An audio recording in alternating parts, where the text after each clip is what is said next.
The assault on the United States Constitution and the Second Amendment continues. This time big business is getting into the mix and they're aiming for gun stores right at the source of their revenues, their transaction processing facilities. According to Larry Hyatt, owner of the largest gun brokerage firm in the United States, AuthorizeNet, which is a wholly owned subsidiary of Visa USA and one of the world's largest credit card processing gateways, has terminated their relationship with the firm. After 4 years in business with the Visa-owned AuthorizeNet, Larry Hyatt, owner of Hyatt Gun Shop, received an email indicating that the company would no longer provide its services due to the sale of firearms or any similar product. The email reads, "Dear Hyatt Gun Shop Incorporated, Authorize. Net LLC Authorize. Net has determined that the nature of your business constitutes a violation of Section 2 ZIV of the Authorize. Net Acceptable Use Guidelines in Sections 3.3 and 11.3 of the Authorize.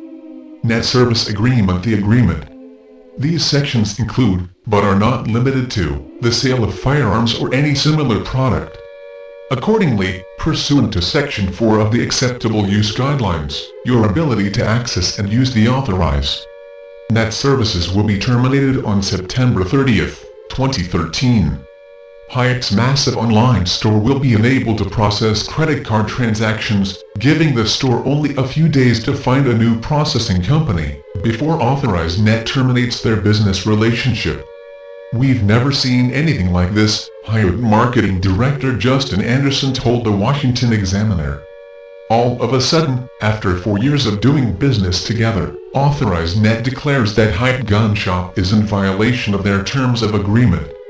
An odd coincidence to be sure, but not if you consider that many top executives at Visa have donated to President Obama's election campaigns. With President Obama renewing his push for gun control in the wake of the Navy Yard shooting last week, and Americans ardently opposing any legislative action that would further restrict the ownership of firearms, it looks as if anti-gun politicians are now calling in favors with their connections in big business. If you can't outlaw the guns, then strike directly at the companies who manufacture them and sell them by cutting off their cash flow. This is exactly what AuthorizeNet, which processes credit card transactions for millions of merchants around the world, has done to Hyatt. Earlier this year, after a similar anti-gun push following the Sandy Hook Elementary School tragedy, Bank of America took it upon themselves to forcibly seize funds from licensed firearms dealer and manufacturer American Spirit Arms. The incidents with Hyatt Gun Shop and American Spirit Arms are certainly not isolated, and will likely continue as government and business merge their agendas, especially as it pertains to our government-sponsored banking system, which has a stranglehold over American businesses. The Constitution remains a prominent roadblock for the anti-gun establishment, and despite efforts to ban semi-automatic rifles, tax ammunition, and restrict importation of magazines and gun parts, they are being countered at every turn by the tens of millions of Americans who believe in their personal right to bear arms. Thus, government is now relying on their incestuous relationships with the many bailed-out banks and businesses who are essentially under their control.